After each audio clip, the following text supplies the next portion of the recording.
All right, let's see if we can get a signal to the Bat Cave in the land of YouTube where we dreams go to live or die. And let me see if we're live. We are live. Hello, everybody, and welcome back to another Reality Scoot Gamers Jedi Academy, the stream we do on YouTube every Saturday, where we hang out with you wonderful and amazing folks. And this is a straight Q&A show. What we do is we bring what other content creators can make the time and be on. There's an open invitation to all of them. Those are still alive after the incredible Friday night that people have. Yeah. Which is getting increasingly a smaller and smaller group because the Friday night is getting more and more wild. Literally, at some point, we're just going to be wheeling on corpses of people just to go, okay, you're still alive, you'll work. It'll be an AI version of me talking in computer monotone. Hello, everyone. Welcome to Jedi Academy. I'll be sitting here with there'll just be me, and there'll be like 5 or 6 other people like AI that'll be making significantly more sense than I ever do. Yeah. Yes, we had a incredible Friday night. Thank you to everybody last night. Had a blast. Ram suffered tremendously. Loved it. With all the shoeies, and Ram did the hot chip challenge. Oh my god, the threes fights were ridiculous, and Van Seal was on point with his sound effects. Every time Ram lost or did something, it was just absolutely brutal. I was in tears. Had a wonderful time, and then we went over to Heinze, same thing. It was a lot of fun, but it's also very frustrating. We'll get into that here in a bit, but let's introduce our panelists and tell you how this is all going to work. So first of all, this is a Q&A show. We sit here for 2 hours and we do Q&A. Now, I haven't done my GAC. What I'm going to do today, I don't even want to stream it. I'm just going to go in Discord after this, and I'm just going to hang out with you guys, and we can all talk about the threes and really get into the nuts and bolts. If you want to join me in voice, I'll have the game up. You can come join me. We'll talk about the counters. You can ask me questions and stuff. I think that's a better thing with threes right now than anything else. But yeah, I'm going to do that after the stream. We'll jump in Discord. And if you want to join me for some 3v3 action, we can break down datacrons. You can ask me questions. I'll open that to everybody, Patreons, everybody. You know, I'll be in the public Discord channel, and you can come watch. And you're more than welcome to, because I think we need to break some of this down. Threes is always the roughest when it comes with the first datacron set, because there's so much just ridiculousness that's going on. So I'd rather do that than be on Twitch and stuff with you guys. So we'll do that afterwards. Now, the way the show works for this one specifically is we've got the content creators, who I'll introduce here in a moment. But if you have a question that you want to pose to myself or them, all you got to do is you got to put your question into the chat. Make sure you put the word question, though, in front of your actual question, comment, or statement that you want us to answer or respond to. That helps me identify questions easier. I don't have to keep scrolling through chat to see it. And keep me honest. If I miss it, I missed it. Say, hey, I had a question, you missed it, go back and get it. That's not a problem. I have no problem doing that. So keep me honest, keep me accountable. I don't mind it at all. So get your questions in, get your greetings in. Good morning to Ray Rock, Darcion, the engineer, Choo Choo. He's in the chat. Very nice. Running that old engine swevin. Yes, the old engine swevin. So yeah, that being said, let's introduce the content creators, and then we're going to get into it. So get your questions in, get those started, get your greetings. I'll shout you out. We always do that here. Interactive streams are the way we go. Good morning, Plagued Heart. Okay, we've got Aldous Sunflower, the biggest sunflower on the beach, here joining us. I'm super excited to be here. Please, okay, we are going to talk about threes. We are going to talk about datacrons. I think we had an incredible chat just before we joined you about the first round of threes when the datacrons drop, and kind of where that looks. So I think there's a lot in there. I'm already asking the first question. Question, what I do, and then do a colon. Question, colon, how are you finding this? Right, okay, we come back to this, but how is the thing going? Anyway, but let's move on to Old Man Logan. But I think just to start us off, let's frame it. But Old Man Logan, I think he's in my guild. Question also, I think you're in my guild. Are you in my guild? Yeah, Death Star port designers. That's in my guild. You're my guild. Hi. Yep. Yeah, no, howdy, I'm Old Man Logan. I do the Old Man's Cantina every Tuesday on Twitch, along with my my co-host, the Immortal Kane. We also got Bob from the Escape, the Old Escape podcast. He's with us. No more floating head, though. You can actually see him And we have guests, we have other people come on. Yep. Like for instance, next week we've got celiac Sarah coming on to Oh, very give us nice. a give us a breakdown on how she felt this last Conquest went. And yeah, that's it's a lot of fun. And I'm always thankful to you, Ranger, for doing this every Saturday. And I like coming on here. So yeah. My honor and privilege. All right, so let's get into it. Get your questions in. Hello, Luke. Hello, Ray Rock. Hello, Mr. Bone. I already said hi to Ray Rock. Mr. Bone says, "Viva la porte." Oh, he's Mr. Bone. Mr. Bone is Viva. Is Mr. Bone in port? Is he? I have no idea. All I know is that Mr. Bones rattling. Haha, that's a good one. Yeah, yes, Gav P. Bob has a body that has been confirmed. Yes, that is scientifically proven. Yes. Yeah, but we were talking about threes because with all the nonsense and chicanery and just buffoonery going on in the streams on Friday, the big thing is, I mean, threes has got to go. In my opinion, threes is just one of those game modes. If you like it, hey, I get it. It's fine. The arguments don't work on me anymore for threes. 95% of this game is designed about 5v5. The counter or the kits, we use it in 5v5. We're very comfortable with 5v5. Problem with threes, I didn't have a problem with threes, even with Omicrons. I think it was a good change, right? And I've said this for the longest time. I think there's two compounding factors that's making threes just shit. And first is the level of the kits and how they work in threes is pretty rough.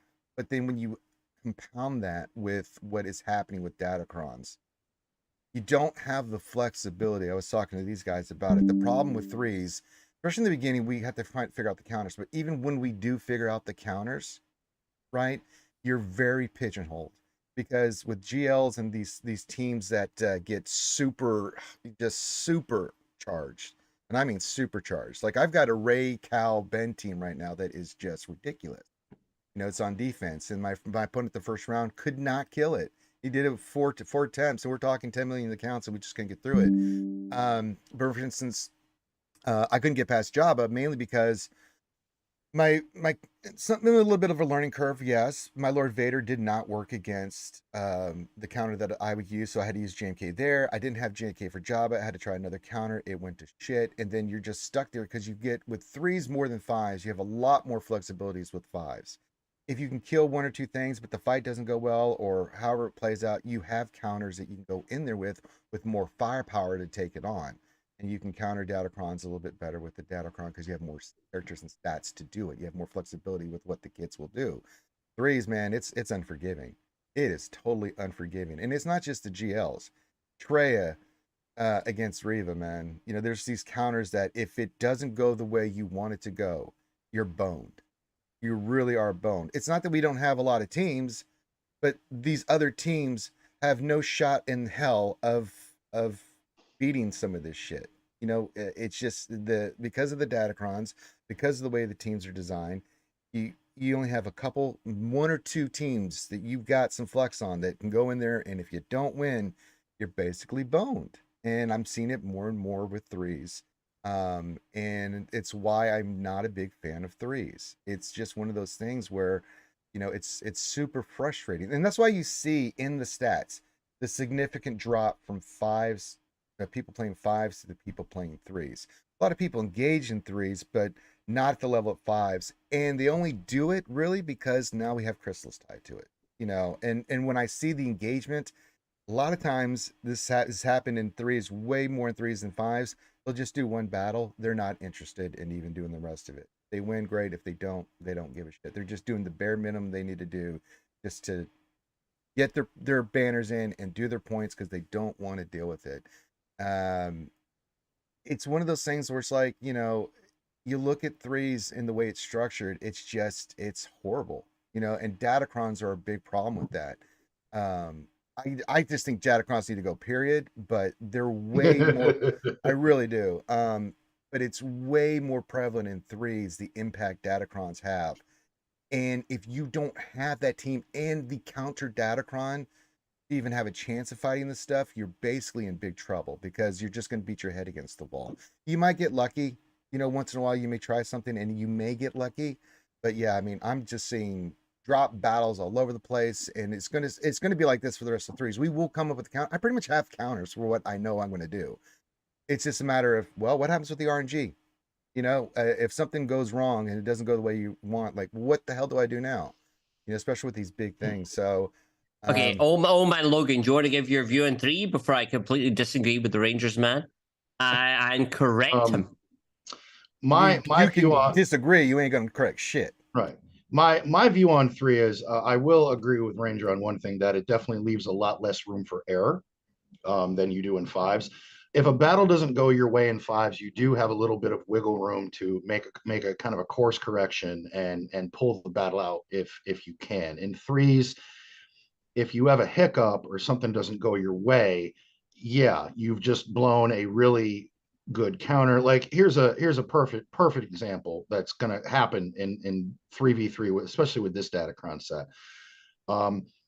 I have old Ben's, or not old Ben's, Ben Solo's level 9 Kron, and I have Cal Kestis's level 9 Kron. I thought about putting Cal with Ray, but instead I'm putting Ben Solo with Ray, because not only does he get all health and protection and hit a lot harder, but also the one secondary in the Kron that, yeah, that as long as he has full health and protection, he hits like twice as hard. So I decided to put Ben with Ray and Cal with Seer, because Cal's, I mean, that Kron in itself, that you get a stun out of the gate in 3s. How It's do you annoying. rebound? I saw that last How do you night. rebound from that? Like you literally have to Treya that team. So I just think in 3s, there's just a lot less room for you to have a oops or a bad game or a bad match. I'm not the biggest fan of 3s. I do think it's kind of a necessary evil. I think it keeps people honest. I think it keeps people a little bit more in tune with their kits. You really need to know your kits and what works well in 3s, because again, there's just a lot less room for error. Do I like it? No, but do I have to put up with it? Yeah. So that's kind of where I sit with it. Okay, let me correct you all. Okay, so the thing about By 5, that he means give his opinion. Indeed. correct you all. God. Fives. Welcome back. 5s is like that's your classical boxing. Everything goes well, right? 3v3 is your undercard. It's your scrapper. You know what? 3v3s, things will go wrong. It's how you react. It's how you come off. That Muhammad Ali would be top of Kyber 1 in 3s. Muhammad Ali would be the best. He'd be number 1. He would be the Saloki of SWGOH, because it's coming off the ropes. It's getting your hands down. It's getting into the body. You've gone for the head. That hasn't worked. You've pivoted. You've gone for the body. It's changing what you're doing.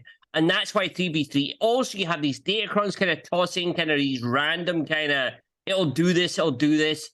It's like a miasma of nonsense going on, but it's how you react to what you're given. Yes, there's a dodge going on. The dodge is not important. Yes, the dodge means you lose that battle. But what is important is how you come back from that battle and how you go into next battle, and you take that dodge from that battle and you go, right, I'm going to go into next battle and I'm going to believe that dodge will be on my side next time, which it sometimes is, and I'm going to punch him in the gut. And sometimes my Jawas take down a Grievous, sometimes that is how I think 3v3s is the scrappers. If you're into scrapping, if you're into fighting, if you're into kind of coming back off the ropes, 3v3 is your game mode. If you're a scientist, a mathematician, or someone who kind of wants to sit there going, my tenacity is this, their potency is this. If you use spreadsheets when you play the damn game, honestly, really. But if that's you, then 5v5. That's your world. But I like 3v3. It's a scrappers. It's more live. For me, 3v3 is the live game mode. It's the game mode we all play where we come off a loss, we go back in with our different team. It's crazy. We've left 2 people we've never seen before. Yeah, I like 3v. That is why these 2 other people are wrong. Well, let me tell you why Aldous is wrong, because Okay. in the same boxing analogy, if you're facing Mike Tyson and you've got a game plan and you go in and you get hit and you get a haymaker and then let's say you get knocked down. You can get back up. But if you've ever watched a Mike Tyson fight, 99% of the time you were boned because you're about to there's nothing you can do. 100% sure, but we have preloaded a Mike Tyson. I don't know if but you we go go, into the we go, fight, we, I'm full healthy, but he's we full go healthy. back and Hit him with a shot. I mean, yeah. if you get hit with a haymaker and you don't have a way to come back from that, I mean, you can stand up and try to fight and you can try to swing your arms, but you're going to get hurt. And that's the point of threes, is that you can go in there, you're going to get haymakered with these teams. And what I don't understand, okay, this is the thing. Okay, so every single person here is saying threes is terrible. We get stuck on a team. We can't beat a team. But the people at the top, are saying add more teams so we can never get to them either. They're talking about fives more than they are. They're not talking about threes, because you do have more teams that you can place. But this is where we fundamentally. But these people are kind of talking to CG, going, add us more teams in. We need more teams. The fact is that they're going to destroy threes with more teams. I wish they would destroy threes. By destroy, I mean get rid of it, or make it. See, the problem with threes twos. I like threes. That's okay, and if you like threes, the other thing I like about threes. Sorry, I was halfway through my soliloquy. I also like threes. Threes puts more emphasis on shippings, which I love. So I disagree with that. What, you disagree? I love shippings, or you disagree? You're talking about by shippings. You're English here. Do you mean like ships? No, shippings. Shippings as in like spending? No, the doing of the shippings. What the hell does shipping mean? What shippings? We fight on the shippings. We do the shippings. Oh my god! You lost me on that one. Yeah, what is the subtitles? Is there subtitles? No, we don't speak English here. You Okay. But we get ships. We get ships, and when the 3v3 is easier to kind of full clear. It's kind of like a little bit more less things, and therefore ships become admittedly less money based or less points based, but they become more kind of important, I would say. I mean, ships are still ships. There's no change in fives and threes and ships, and I don't think you still have to go in there and use your counters with ships. But the RNG in ships I don't know what it is with JC and TW. It's just funky. It really is funky. Yeah, it is. I had this happen to TW. I've done the profundity counter a million times against standard executor fleet. You can't account for this, and especially in ships. I don't know what they've got turned on, but I went in there, opening moves perfect. I get Cad Bane in the red. 4 dodges later, I'm losing the fight because I can't hit his ship, and it's just like, God damn it, man. I don't mind if they get a dodge here and there, but if the guy's debuffed and he's in the red and I just have to do a basic to kill him and I can't even land a basic, it's like, get the F out of here, man. That's the I beat an executrix today with Mace. Gav P saw that. That was live on stream. It was quite a thing. Was that a cleanup? Okay, yes, okay, but it was still a clean win. Mace won his first battle ever since 1998. Well done. Well, it's like I've gone up against the exec, like the last GAC. I went up against the exec triple attacker fleet, and I brought my executor in, but I brought Houndstooth in instead because that's a pretty fairly good, even for the trip attacker, RNG dependent. It's a very winnable fight. And very much like you, Ranger, 2-3 dodges later, and I'm getting my ass handed to me. And it's just the way I had to clean it up with the finalizer. So I'm like, all right, well, I got to clean it up. But I'm like, wow, you dodged 2 times in a row. Yeah, and we never seem to get the dodges, and they always seem to get like all the assists. It's just one of those things where, ships, I don't know what they've done, but it's got some funkiness to it that you just can't account for. But I would say ships overall, though, in 5s and 3s is important for itself, because a lot of matches will come down in 5s and 3s to how well you can use your ships and the RNG that's associated with it, right? Right counters, you go in there, you get the max banners. That'll make a big difference in 3s. And why does it always seem like when we face an opponent's profundity, they always get that perfect time dodge that gives them a little bit more health and protection, yet we couldn't buy one of those dodges? I know. It's just one of those things the way they've got it set up. Heard. Asking to buy Dodges in the store. If you're listening, CG, we'd like to buy a Dodge. Yeah.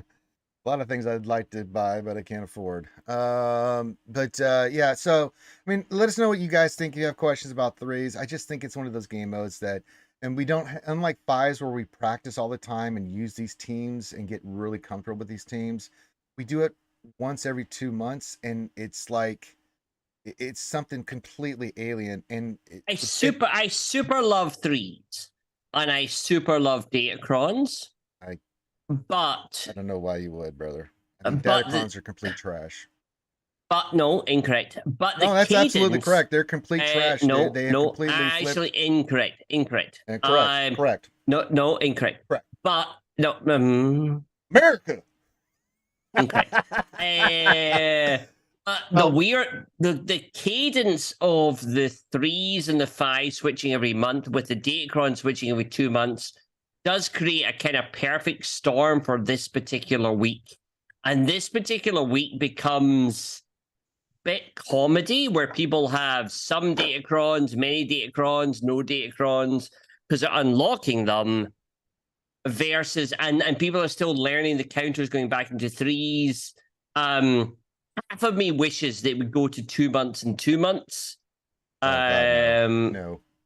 Or well, 2 months and 1 month, but the problem is that still causes the problem with the Datacron cadence as well. But I wish they kind of fixed that. I love threes and I love fives and I love Datacrons, but there is a little bit of a kind of a perfect storm that happens in this specific week that gets bizarre. Yeah, I'm with you, Contingent. I wish they would go to 0 months and 0 months. Yep. Well, it's like, for instance, this 3v3 match that we're in right now. I haven't done my attacks yet. I woke up this morning. I looked. My opponent attacked. He hit my north sector. He went after my Malgus. He failed. He didn't beat it.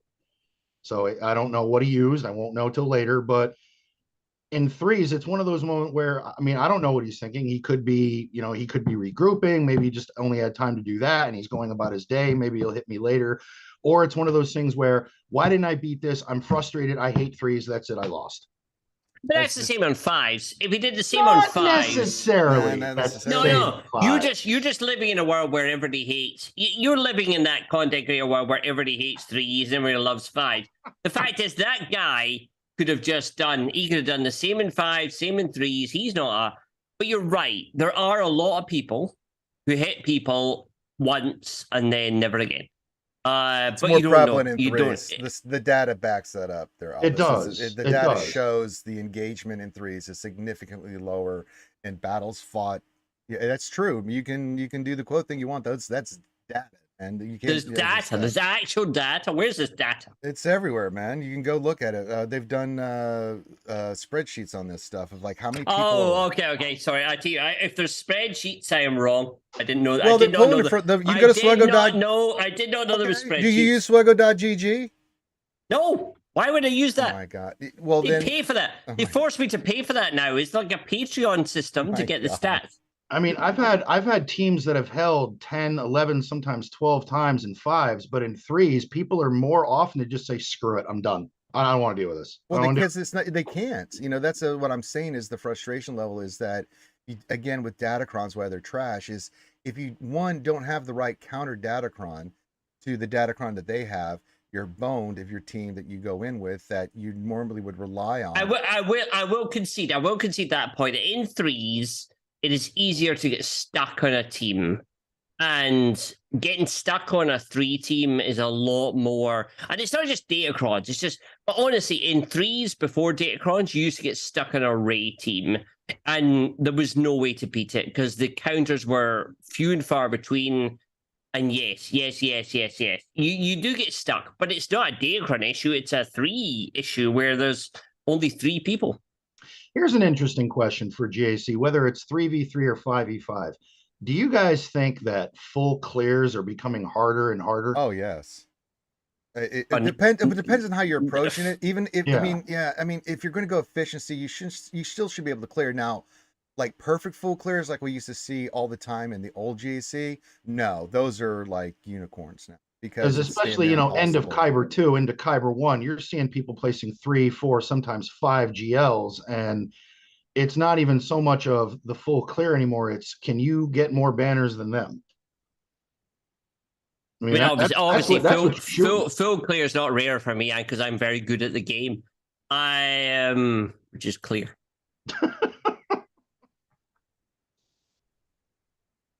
All right, let's get to some questions. Let's see here. Oh yeah, what do we got? We got some good questions here. Let's start from the top here. Dark Science says, question for the panel: on a scale of 1 to 10, how broken will the new raid be at launch?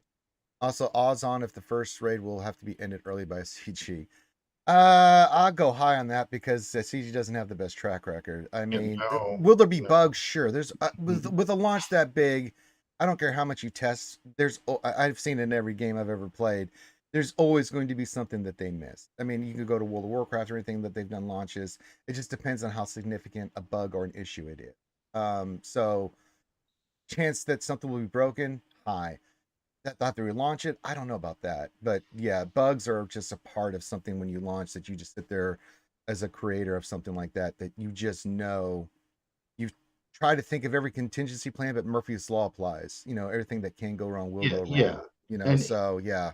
For a good business practice, regardless of what happens with this raid, they need to let it play through and give people the rewards for whatever damage they did individually or through the guild. Because through the blackout period, we're already going through a time block right now of not getting resources and rewards. So if CG wants to completely piss off the community, yeah, you came out with an unfinished product and now you have to end it and make us wait even longer to get those resources. Or you just swallow your pride, let it play out, give people all their shit depending on what they did, and then try again. Yeah, I mean, we're in the blackout period. I am happy to take a $500 gamble. I say it will not be broken on launch. I say it'll be perfect. It'll be flawless. Oh my God, Aldous, someone. No. Okay. We'll take the damn bet. Okay, I'm sure. Oh God, Arnold will post 2 seconds later. Oh my God, my Tuscan Raider doesn't apply a tenacity down on the 4th thing. Doesn't mean it's broken. The fact is, the thing will work. I actually think the thing will work. Absolutely flawless. Okay, no, but they've taken a week off. They're actually nailing it. They're taking, like, they've done it kind of, they haven't rushed it in. They haven't just thrown it on. They've worked on this since, 4 months ago when they announced the thing. I actually think, yes, I accept that some of the modifiers might not apply as exactly stated, and maybe, but there's only 5 teams here. We only have 5 factions here. We don't have, like, Stormtrooper Han with these kind of whatever he does. We only have like about a limited number of characters to actually do this thing. I 100% guarantee they will nail it out the box, and I expect everyone to apologize. Okay, I'll see you next week. You apologize next week. Everyone apologize, because I swear to God, this.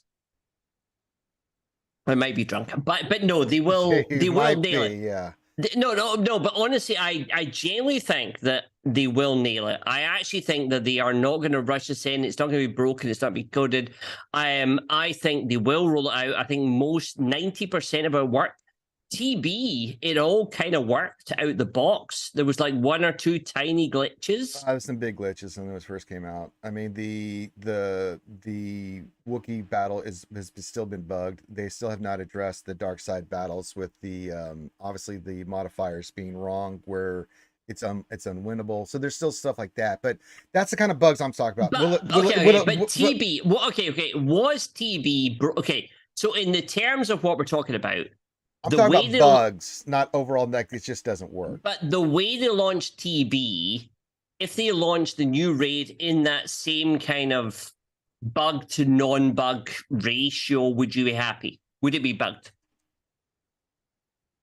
Well, no, I don't have any problem. But the question was, what level do you think that the will it be bugged? And I think you have to consider there's going to be a lot of bugs. The tracker for CG is not good on their past here.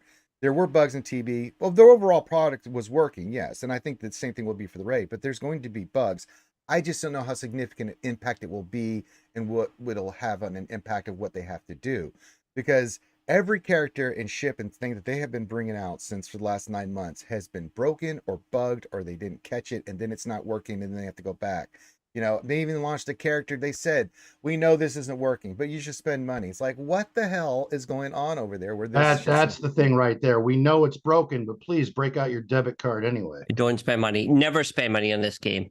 But okay, but I actually think the raid will be less bugged than TB, and I actually think it'll run. I think it'll run pretty much smoothly.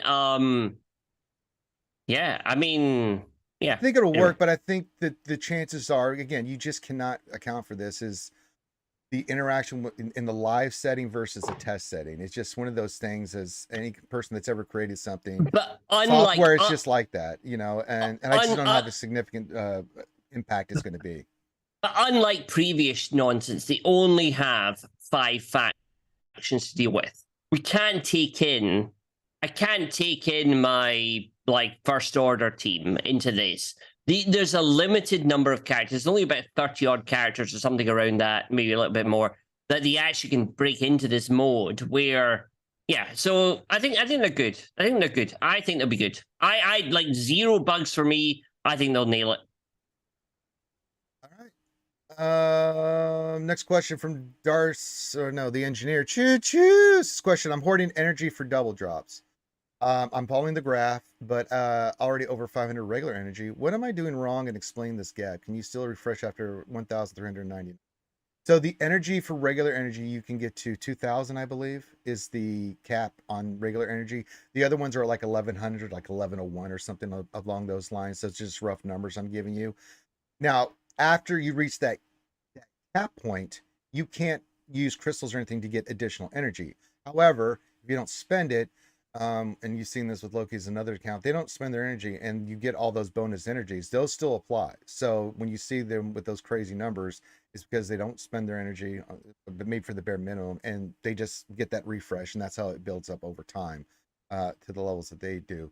I mean, really, I'm just collecting energy right now. I'm not spending any because there's no point because of tickets. So I'm letting the free energy refreshers come in and top me off. And then like Monday, I'll go in and, I'll get a shit ton of energy, cap my energy. You can do it now if you wanted to, and just let that extra energy cap over it. But remember, there is a cap, and until you hit that cap, whatever the number is, you can't get additional energy. So, and the only way that it'll increase is if you get the free energy of whatever energy it is added on, because that will still apply. Did I explain that best? Hold me accountable there, you two. I think that yes, no, I thought you did. Yeah, okay. Absolutely. Yeah, I mean, I think look, double drops are a bonus. I think people are trying to game the system by like, God, you do this 10 days before, and you phone your aunt 4 days before, and you double drop on your sister. I think it's all good. It's cute, but honestly, I think I won't start hoarding until like 2 days before, maybe the 2nd or 3rd. Just because look, it's a 4-day thing, and there's no point. Like, it's a 4-day thing. If 4 days after you then spend £4,000 unlocking a new marquee, then literally you need to have your brain looked at. So I think I think there's kind of there's gaming the system, there's enjoying the game, and then there's kind of like being, oh God, I'm following a graph. It's not our graph. Don't look at us. See, I don't, and I know my co-hosts, they're doing the same thing. They're spending less energy and getting ready for double drops. I'm a spender. I spend every month. I have a budget that I lay out specifically, which is my SWGOH budget. Because double drops is a rarity and it doesn't happen very often. Right. I tool my budget around that event. So the second double drops are about to hit, I buy a vault. I've got all the crystals I need, and I go to town. Yeah, if you're smart about it, that's the way. For these, like usually, like for May the 4th or Christmas, where they do these additional things with double drops, you're just trying to take advantage and be the most effective with your resources, because this is a resource management game, and the opportunity for me, for instance, I'm doing 2 things with my energy for the main things. Canteen, I'm not farming a character, I'm farming signal data. You know, especially with the Omicrons in there, I want double drops on that. Yeah, because I've been hitting the Tuscan Warrior so hard and Yeah, I try stopped. to I mean, finish mine's it. 5, Exactly. almost 6. I'm Yep. like, no, I'll wait. If she ain't Yeah. going anywhere, I'll finish her afterwards because I can average 30 afterwards. And then Chirotex, because I've got the Cal team that I'm working religiously on, and I got Riva coming up. You know, and she's How 700 many Chirotex herself. how many more events do you got him, or got her, Ranger? Two more. Same here. Yeah. I got so do you, Sandfly. We got 2 left. And Two we got left, and then we'll have Riva. But yeah, but you No should idea. you should gauge it. You know, you want to take advantage of it. So there's different ways of doing it. If you want to be the most effective, there's a graph, right? And you're just doing it so you can get the max benefits from it, you know, and when it launches, because it is such a rare thing and you do want to take advantage of it. So think about what you're working on that's going to give you the most bang for your buck, that's going to help you the most. I think relic materials, if you're at our level and things of that nature, signal data is so hard to get. That's what I'm focusing and on. Chirotex, Signal data and all those little pieces for relic materials. That's what I'm focusing. Replenishing my stock. You got to remember that CG does not have this graph. These people are idiots. They fully are definitely not trying to drain us of all of our resources, energy, and everything. So 2 days after this finishes, they announce a galactic chase. I mean, like, I look, honestly, take the game where it is. Don't think that you are, oh my god, I'm a genius. I am doing this here because CG doesn't know what I'm doing, and I'm doing all this. The fact is, we got these Sith ships coming. That's what I said, Sith ships, correctly. And one of them's bound to be a galactic chase. And if I was going to drop it, I would drop it on May the 10th, May the 9th. Like, you would announce it. But you don't even have to spend for all this. You can spend like just the bare minimum. Like you could do. Yeah. Well, I wouldn't. Look, honestly, with your crystals and still have crystals left over. No one should spend. No one should spend this nonsense. If you're spending crystals to get double drops, then you're doing it wrong. Well, I disagree because if you, speaking of doing it wrong, he's Calvin Awesome. Well, so for instance, you get a certain amount of crystals each day, depending on how well you're doing in fleet and then your dailies, right? But let's say you do the three, just if you do the 350s for just regular energy, and then the 100 for Cantina and let that stack, you'll hit the cap pretty quick. And then, you know, you're using the bare minimum crystals and you're still making crystals afterwards. You're not spending any money. You're not spending in the game. And you're crystals fine, crystals, but don't spend money. Don't spend money for double drops. No, I wouldn't spend money. Okay, I have a question. Is Calvin Awesome in my guild? I think he might be. I have no idea. Yes. But that's the reason why I drop a vault, because I did think of that too. So I'll drop a vault for the double drops. And then if they do a galactic chase, because when you get a vault, obviously with 4 days of double drops, in my opinion, anything past 200 crystal refresh, you're wasting your crystals. You pretty much are. That's accurate. Even on double drops. So I'm going to have enough crystals left over from my vault that I'm going to purchase with 4 days of double drops, that if CG decides to get sneaky and do a galactic chase for another Sith ship, I've got a buffer of crystals that I need to ensure that I get that ship. That, for what it's worth, that's mathematically true. The 200s become bad value. It is. Even in double. Like, you should be buying from shipment. If you're wanting to use your crystals, that should be going to shipments before it should be going to the 200s. Absolutely.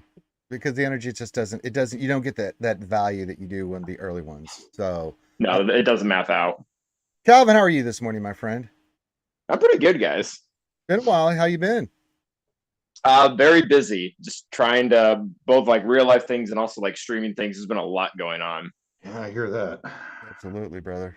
You ready for some questions, man? You ready to get in there? Oh yeah. All Can right. I ask Calvin, how's the move to kick going? Is it going well? How's the what? I'm sorry? The move to kick. He didn't move to kick. Oh my gosh. It is not going. I don't guild. That's true. It's yours. Okay, good. We're now 3-1. We're now 3-2. Oh, that's true. Yeah, we are. Okay. Sorry about that. They had a little bit of an internet hiccup there. Apologies. Yeah, he switched the internet off. No, the internet's being wonky right now. Bear with me because I don't know what's going on with it. It just happens. I don't know if it's a patch or what they do. It just, it gets, the signal becomes really funky where it's like it's there, but it's not. And then it's like, I'm looking at OBS like, Let me look at this because it's fluctuating. Give it a minute here just to make sure it Yeah, I said, stabilizes. yeah. Gab P's right. I said kick, so they buffered you on YouTube just to kill us. Calvin, how close to Riva are you? Are you two events away? No, I'm 3, so I'll Three? just barely miss it by 1 since I came in as late as I did. But I mean, I'm even then, like, that's still pretty sweet for me. I think I'm gonna get her. I'm probably gonna get her before Afra. So Nice. good deal. Yeah. Yeah. All right, let's get to our next question now that the internet looks like it's stabilized. Jesus Christ. Dark Sign 1970, and there goes the internet. God damn it, you mother.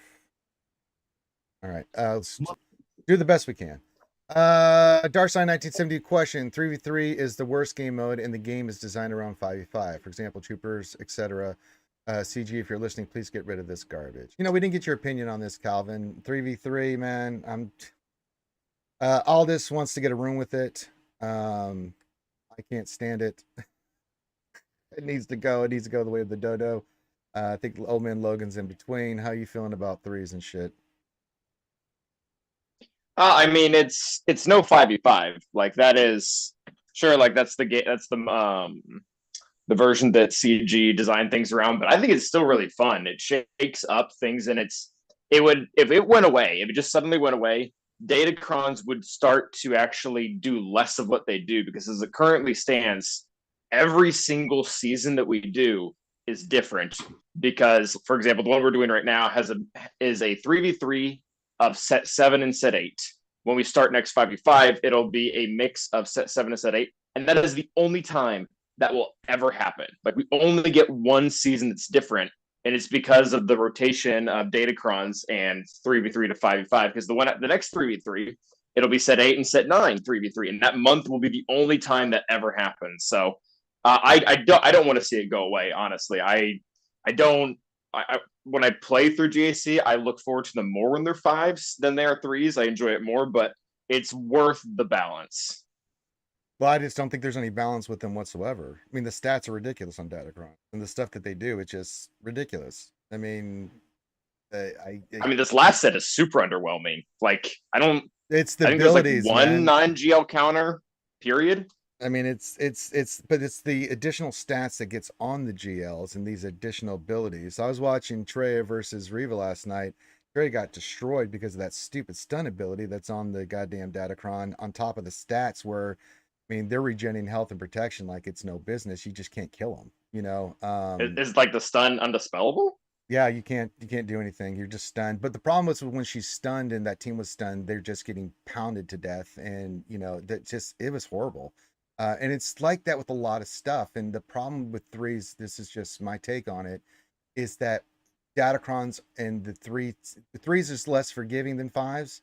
But when you add Datacrons in the mix, it's really unforgiving because those additional stats with the way the game's designed just are not conducive to having multiple ways to get around stuff. I mean, it's just the way it is.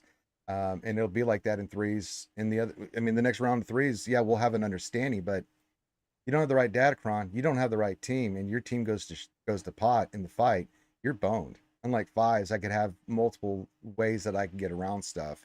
Because I just don't have the firepower for some of these stats that you go in facing. I mean, 140% health still. I mean, it neuters my bounty hunter team. It neuters my Imperial Trooper team. It makes some of these teams that I use to counter GLs and other, you know, in 5v5. Unless there's a Datacron like the 20% Datacron, even then it's still like they're pretty much, they drop down to other levels because they just can't do anything against some of these Datacrons and teams. That's just my take on it. So I'm not a big fan of threes or Datacrons in general. I think it's rough. I mean, I think this set hasn't had the rough. No, this is no Lord Vader. This is no, yes, this is no set one Lord Vader. It's not had like 20% more, 25% more. I mean, no, it's about just that lazy TM cron where you get it at level 3, you can toss it on 25 teams, and it's easier on offense. This has been a lot more nuanced.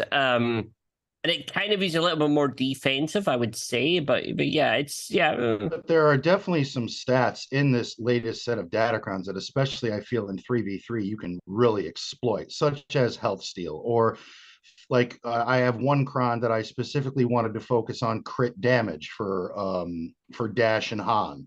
Because if Han's shooting out of the gate and you have a cron with 130 extra crit damage in threes, lots of luck to you, buddy.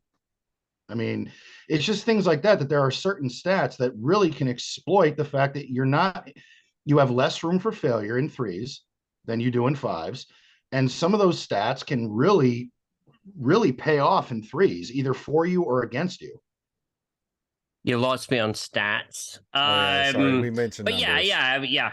I know you mentioned numbers and percentages. I was elsewhere. All right, let's go to another question then. Yeah, let's get off the math thing. Fun question from Gappy. Says, would a Tyson Fury armor team be a preloaded Floyd Mayweather? I don't know. It depends on the Datacron. All right, I did the question, Gappy. It's a good answer. Yeah. What else? 3 questions. So speaking of Ray, Ben, Cal, what are the optimal counters for that on defense? It seems like C and JMK are 50-50 on that.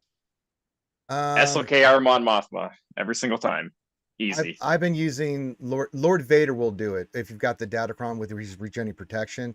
I try to do it without a tank. You got to have a tank. You need Royal Guard in there to take some of that early abuse so he can ramp up, but he'll take it out low difficulty. But it's not. You got to have the right Datacron for it though. You got to have that protection regeneration where he's getting all that protection and stuff back on the Kron. But yeah, the one he mentioned, but that's about it. SOKR Mon Mothra? Who's this? Yeah, it beats every single Ray comp. They're Shorty, Ray-Ben, any Datacron, it wins every single time. At least that's for me. Okay, who's my third? You don't have a third. You don't need a third. It's SOKR and Mon Mothra. Yeah. Who's the lead? SOKR? Yeah. So what the whole idea, the strategy is you keep Ben stun locked the entire time, and when Ray goes to her first ult, Mon Mothma will still be alive because she could never be targeted by a whirlwind. If Ray ever got a whirlwind, she was hitting SLKR, who takes reduced damage to all that kind of stuff. You can summon so when she uses her first ult, you have Mon Mothma to split the ultimate damage. And then by the time Ray gets to her second ult, you'll have 100% ultimate charge, so you can go into your ult and protect yourself. And then the time Ray gets to her third ult, she's already dead because you have stacked up so much damage by that point. Mm-hmm. It's really whatever comp, whatever modding. The only thing is SLKR is fully health modded. He's only R7, but you could probably make up that with a Datacron or something. And I think there's ways to, if you're kind of scared, to make it easier. Like you can put GBA or Watt or Hoda, but I typically just run the two. Where does this nonsense come from, Calvin? That is genius. Honestly, honestly, are your community throwing this? This is genius. Mm-hmm. I've been doing this for years. This has been my Ray counter ever since 3 came out. Yeah. Okay, so this is your kind of old school go-to. I mean, this is genius. And I had never thought about SOKR Mon Mothra. I will try that. That will definitely go poorly with my mods. But the only thing that I can say that people might get screwed is if you have no health on your SLKR, then the ult damage and then a whirlwind back to back probably do kill you. Yeah, if you want, but then you could bring in say Watt or something, and just if you want to play it. Yeah, if you throw the tank tech on him, you'll have protection also every time, so that'll be fine. Yeah, so if you just want to play a little bit safe, but Lord Vader can beat Ray, Jabba can beat Ray with the Datacron set because if you know how to play it, you're going to eat all the ultimates. They cannot get through Kirsantan. He's just too beefy, and you just eventually you take out Cal. Mace Capital Ship can beat Ray. Oh my god! All right, but moving on. Oh my god. Let's see here. Next question from What Else in 3 is Aldous under duress and trying to send us a signal he's in trouble, like saying 3v3 is awesome, Datacrons are awesome. Do we need to get a SEAL team to rescue him? No, but okay. I love this game. I think this is maybe more of a content creation question where I think there's lots of people oh God, I hate threes. Well, why are you streaming it? Take a month off. You know, like I hate Conquest. It's great. Take a fucking week off. I just show it. But well, it's one of those things But where so yeah, for me, I love threes because it's a different challenge. It's a little bit different, so but and as a content creator, kind of you have kind of more to vibe off. And for me, I'm more of a scrapper. I think people like Calvin knows the maths and knows the kind of 5v5 kind of metacity. He got great modding. For me, I'm more a kind of like a punch them in the guts, kick them in the balls, do the whole 3v3 sort of stuff. And yeah, that's my yeah. So yeah, I'm not dressed, but I like threes. I like threes. well, no, I'll show the content. You know what I'm saying? I'll do Conquest. I'll show it because people have. I'll give my opinion on good and bad, what I like and what I don't like. But you know, especially Conquest, I need the rewards out of there. I need the material out of there. I mean, you got to be, you know, the newest characters. You do not want to get behind and have to be dealing with proving grounds. And there are good rewards in there. However, I can still do that. Show the cheese stuff. Show the stuff that works best in Conquest, so you can get these feats done as best you can, and still be pissed off. It's like, why am I doing 40 of the same goddamn battle every goddamn Conquest? You know, so it's dependent. You got to put it in a matter of, you know, in this I like, this I don't like. You know, I can't. I hate mod slicing. I switch. But honestly, I switch off. Like if somebody says, "I hate this game," I'm not going to do, or I hate this game mode. I'm going to stream for 2 hours. I just don't watch. I'm like, I'll watch. I'll then go don't and watch. do something You're else. under the impression I give a shit. I don't. Therefore, I'd love for every content creator who is watching. Don't do that. Don't go like. No, Aldous. That's ridiculous because don't do that. Don't do that. No, do that. You express your opinion. You do your thing, and people that are gravitas to it will be gravitas toward it. You know. You know, I mean, if you hate something in a game, that's good in my opinion because you're passionate about the game. You want it to be better. You're getting a product where you're like, okay, this sucks, but it doesn't have to suck. I always say, if you're going to complain, fine. If you want to hate something, fine, but give solutions. That's one of the things I always say. Just don't be the 7%. You know, yeah, give solutions. I always do that on my stream. Like, this is, you know, I can't stand this about Conquest. This is what we can do. These are some of the ideas that we're throwing out there that can make this better and more enjoyable for the community, and what we're kind of feeling that we would like to see more of, you know. So I think everybody has a right to bitch and complain, especially when you're spending exorbitant amounts of money in a game.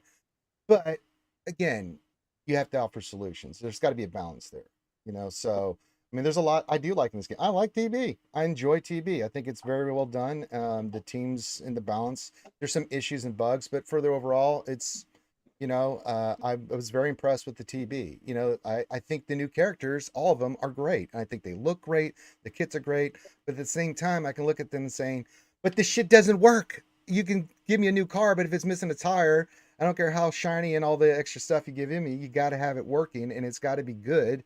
Because if I'm going to invest in it, you know, I want fulfillment in my investment, you know? So, yeah. All right. Let's get to another question, Jesus. Qui-Gon Jinn. Hey, Qui-Gon's joining us. That's nice. It says, what do you spend your Conquest burritos on? Pretty straightforward for the first two Conquests. I'll say what I do. First two Conquests is all about the new whatever ship or character. The last Conquest, that third time around, I call that my cache Conquest, where I really farm the shit out of, I get stuff like impulse detectors, things of that nature.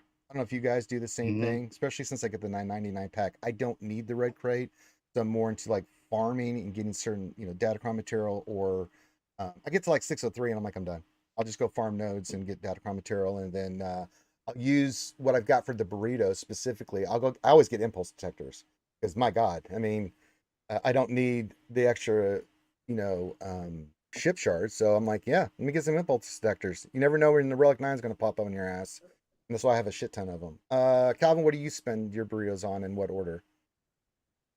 So this isn't, I honestly need to do better research on this, but I typically, my leftover ones, I don't have a lot of leftover because I don't get the Conquest pass or whatever. So I haven't mathed it out, but it's not a lot of Conquest currency that you have left over after you buy all the shards, because you have to buy all of them every single time. But I think I typically do signal data, and I don't know if that's good value though. Like I always need it, so whatever. But I have not done the math to see comparatively if I should be buying something else. All right, Old Man Logan, how you approach your burritos? I mean, every conquest, and I do the same thing. I get the shards that I need to ensure that I get the character, and I pretty much do the same thing Calvin does. I go for the signal data because he's right. You always need it. Okay, Aldous, how do you handle your burritos there, buddy? Well, 10 to end up with a red crate with about 4 or 5 days to go. I always buy early. So I tend to not buy in the second or third one. So I'll always buy the 5s in the first one. And then I'll kind of gauge it from there to see what they change. Mostly I just buy Gear 12 data stuff, like Gear 12 gear stuff. Yeah, I mean, yeah, you can use it depending on how you approach it, right? If if you're getting the $9.99 pass, which I think is a good value with the extra stuff that's in there, but if you're not, then you're going to approach it a little bit differently. It's also what you need, So for me, I've got a good place to farm signal data. I'm not locked in on characters and stuff per se. I have a choice, so I can always go get signal data from Cantina. But for me, it's like with TB being where I'm at with all these Relic 7s and then 8s that I've been doing. Impulse detectors has been a big thing, so that's gonna kind of dictate what you spend your burritos on. There's no wrong answer. There's no wrong answer. I think at the end of the cycle, I like to not lock in for any more than like 2,000. Like I want to kind of, because they shut the store and then they reopen it later on, so I never like to be kind of near the 3,000 cap when we go from one to the next. So can that be the only time I kind of care about or look at it on the burritos is kind of in that last TB where I've already got the character, I'm going to get the character. So I kind of look at where my burritos might be, where my space might be. Yeah, that's me. Okay. Next question from LBC Rob. Question: do you think that double crystal buys will be active during May the 4th? I'm trying to remember last year if they had that. I think they've even said that they're gonna have crystal sales, right?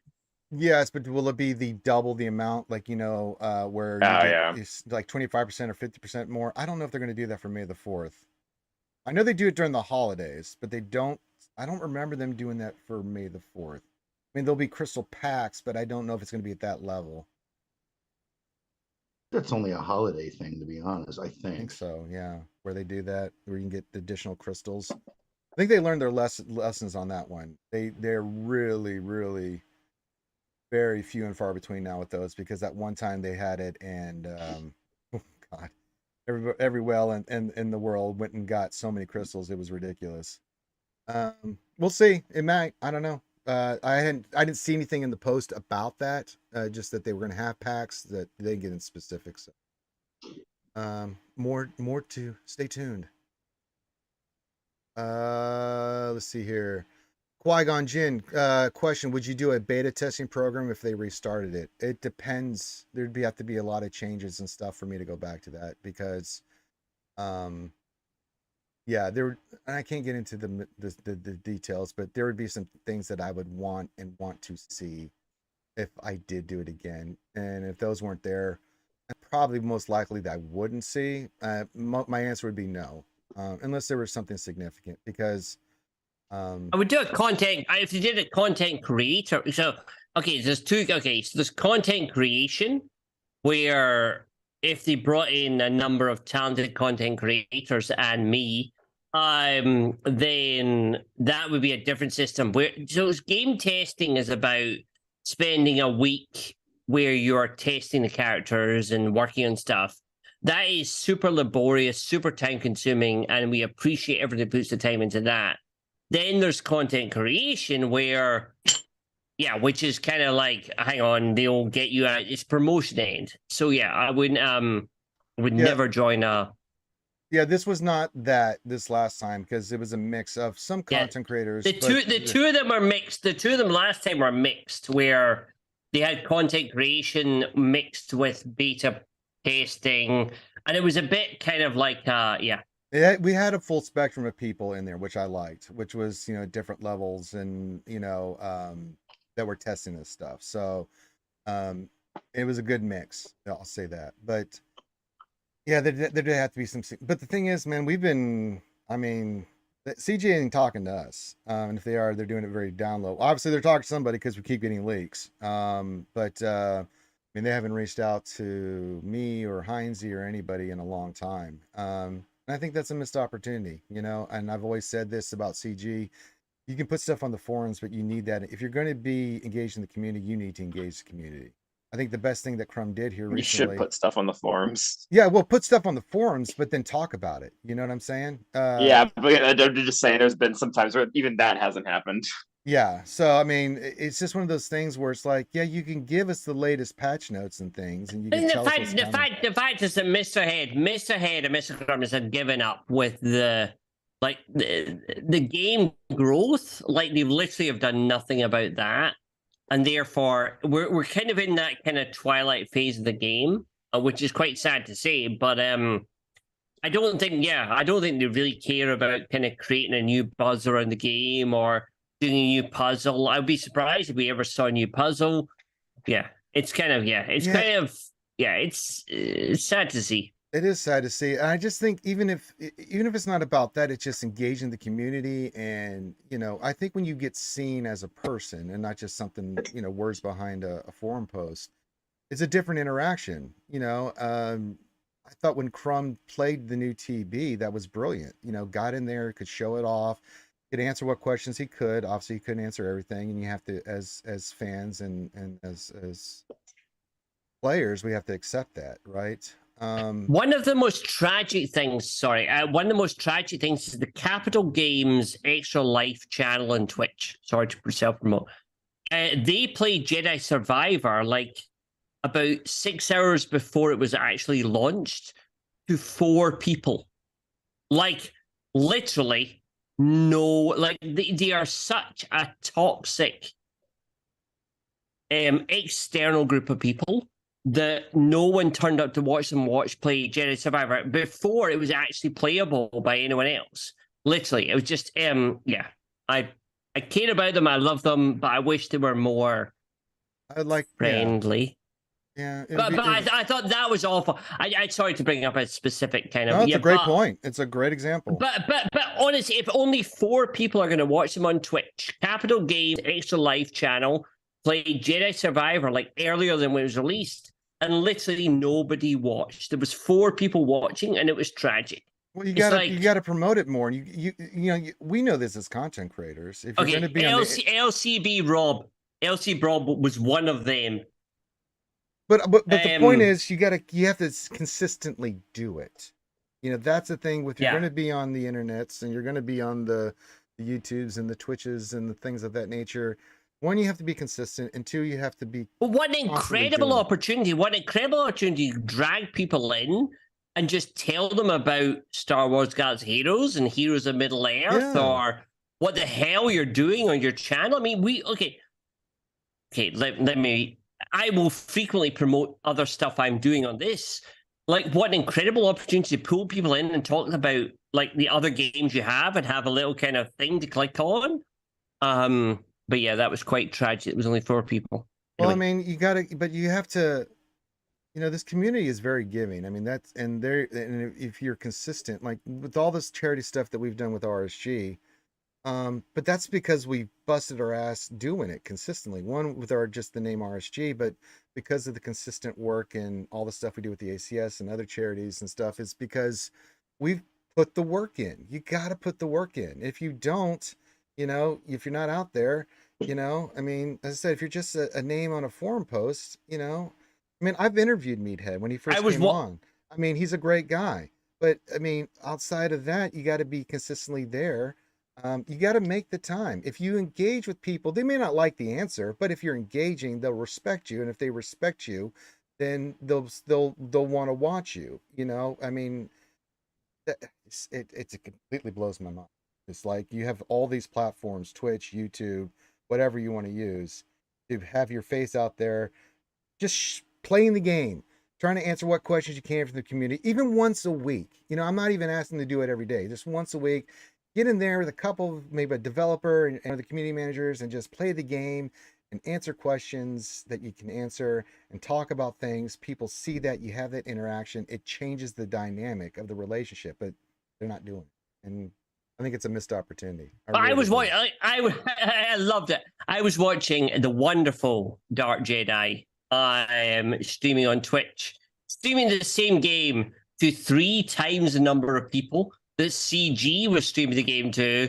And CG was actually playing the game, but we were watching Dark Jedi just being an awesome human being as he is, and chatting to him and him reacting. And he wasn't even playing the game, he was just chatting, which was the most heartwarming thing. And I just was like, literally, you guys have no idea what a community is. And can I just fire your community manager right now? Anyway. We don't even have Love one. you, Desi. I don't know what's going on with that. But anyway, Go Cups' question: can Logan set his TW comp real fast? Use Dengar as the 5th for the one I requested, please. Thank you. Oh, you got that already. It has been taken care of, Go Cubs. What's going on, buddy? Hey, Kimmy. Hit Kimmy, baby, one more time. Hello to everybody. Hello. Hello to everybody I haven't said hello to. Good morning. Out at the internet, it's just not working with me today. I'm going to switch it one more time. Hey, everyone, hold on to your biscuits. Let me try again. Very laggy and lethargic, and I don't know what's going on. It makes me wonder why we pay so much for it. Jesus Christ. All right, we're back. All right, let's see if this helps.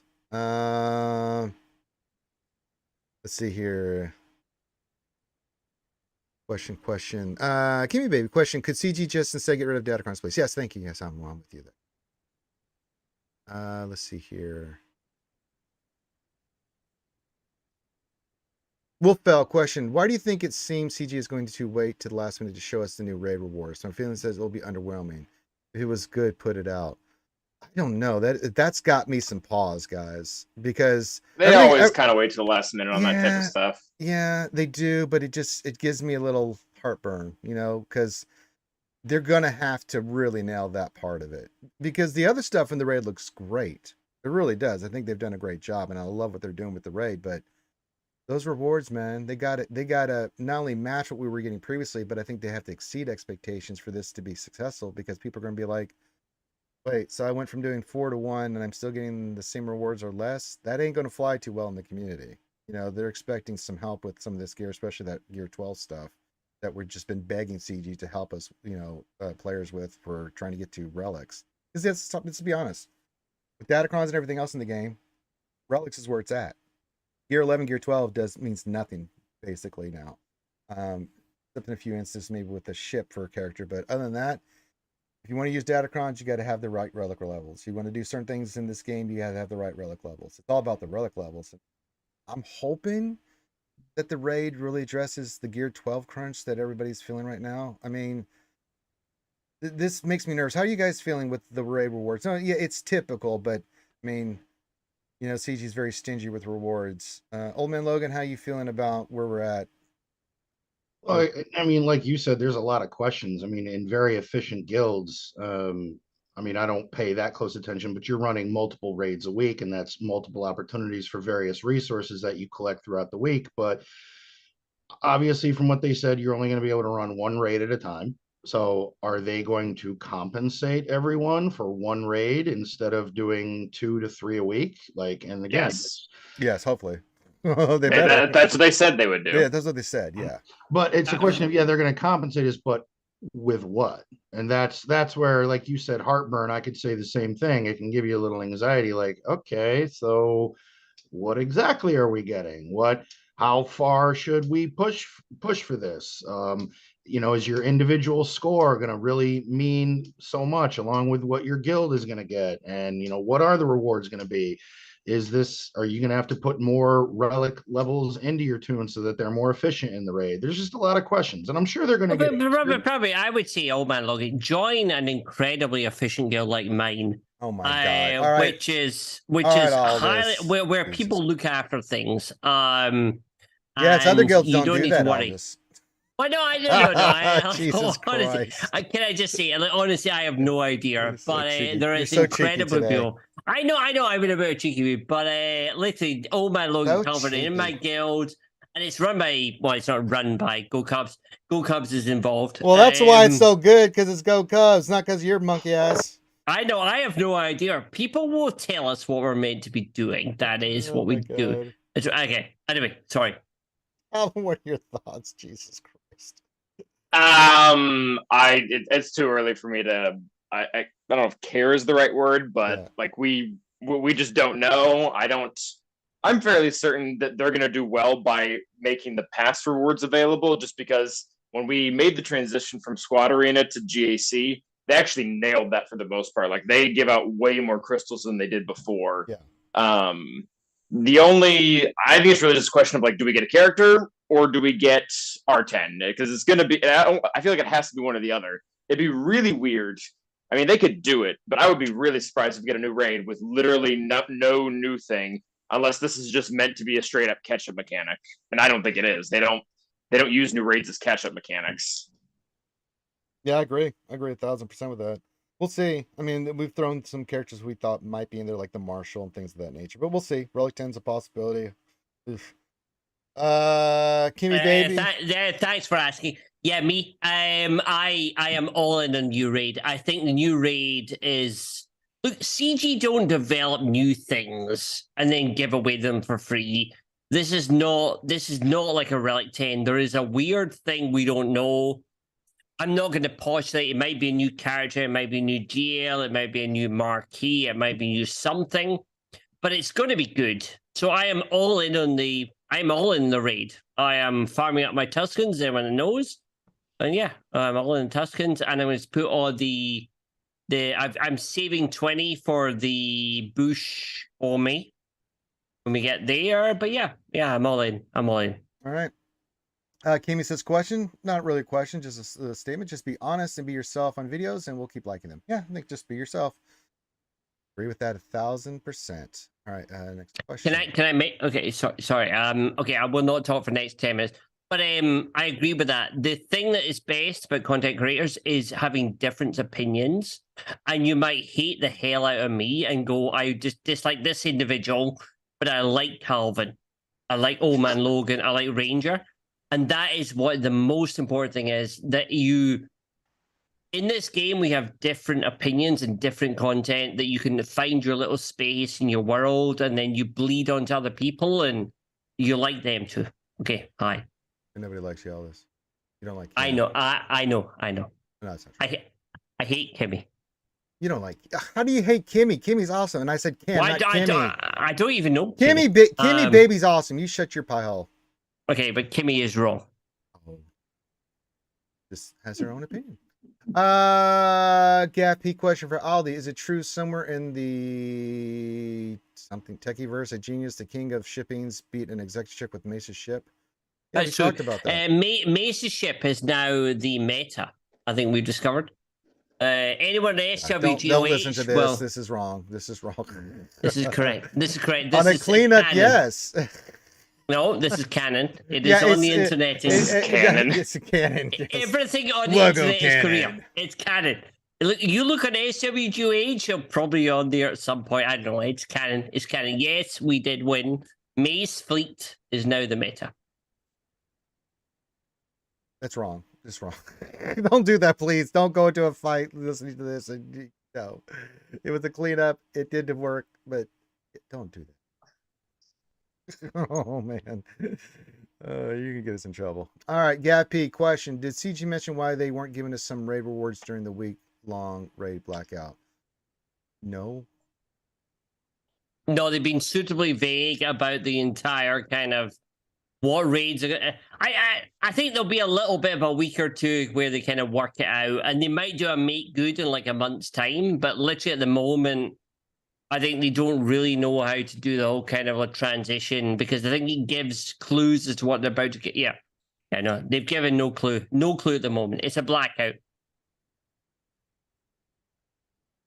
All right, let's see here. Next question. Hang on, Rangers message me stop talking. What's this? No, I was talking to one of my homies.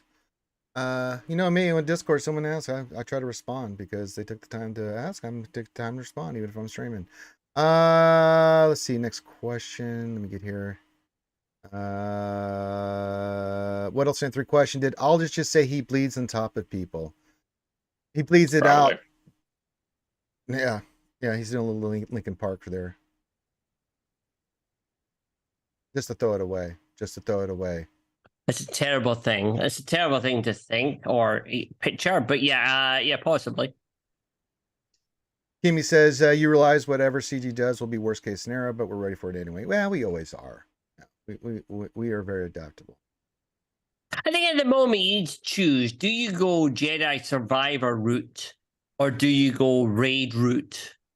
I am going raid route. I've done both. The only team that's you're very Jedi Survivor route though. Oh, very, but I've already got what I need locked in a while ago for this raid. Yeah, the only team that's not up is Tuscans, but Jawas are relic, Old Republic's relic, Mandals are really relic, Hut Cartel with Jabba's relic. So for me, again, one thing I will say, regardless, if you don't have Jabba, you should be working really hard on Jabba. Finish up whatever project you're working on. So I am team raid. You are team Jedi. Old man Logan, Calvin. No, I'm team both. I mean, you can have your cake and eat it too. I can't be team both. Yeah, well, I've got my teams ready for the raid. What do you want me to do? I'm ready. Mods and everything. Yeah, I would have to say the same thing. I've got my Jawas a relic. My Old Republic are good to go. My Jabba's good to go. I purposely whaled out on Cal and Seer at Relic 7. So those two are out of the way. So I'm already well on my way to Cal Kestis Survivor. And I'm doing the same thing. I'm kind of slow working my Tuscans. They'll be up and running eventually. So I'm right where I need to be. So I'm 50-50. Tell me where you at, brother. I chose neither essentially. Okay, good call. Good call. My strategy for new stuff, it's always the same, and I feel like it's very specific to where me and my account are. Mm-hmm. I slow farm whatever hard node is there.